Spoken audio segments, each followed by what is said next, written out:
You prayed, you believed, you did everything right. And still, the diagnosis came. The marriage fell apart, the child didn't make it.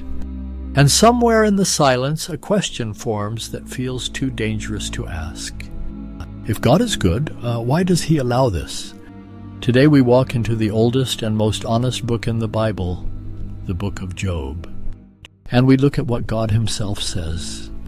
Meet the first wrong answer. It sounds spiritual, but it's a trap. You must have sinned. Innocent people don't suffer like this. This is the prosperity gospel dressed up in old clothes.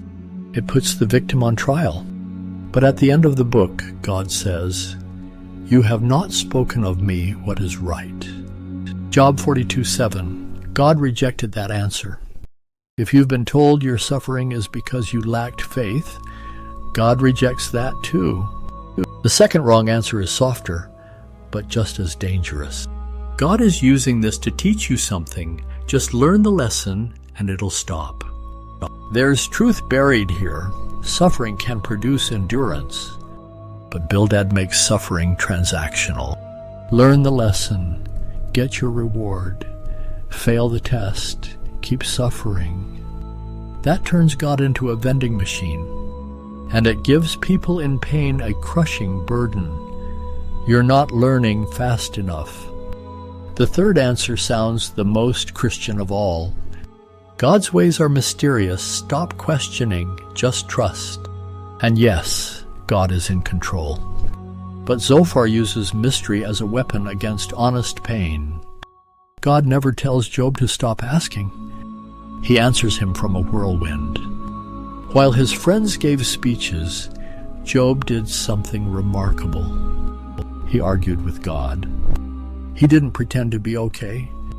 Job 13.3, I would speak to the Almighty, and I desire to argue my case with God.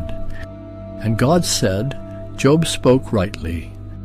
The man who argued with God spoke more truthfully than the men who defended God.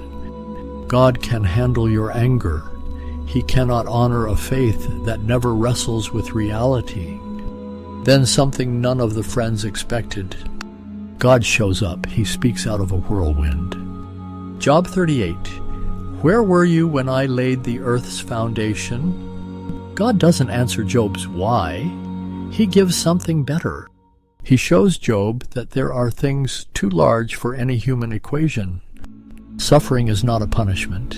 It is not always a lesson. It is an invitation to encounter God in a deeper way than comfort ever could. Job never got an explanation, but he got God Himself. Job 42.5 My ears had heard of you, but now my eyes have seen you. Before the suffering, Job knew about God. After, Job knew God. If you're in pain today, I'm not going to tell you it's because you sinned. I'm not going to tell you to just learn your lesson and it'll go away. There is a God large enough for the universe and personal enough to show up in your storm. Your suffering is not evidence He doesn't care. It may be the very place He chooses to be most present. He answered Job from the whirlwind. He will answer you too.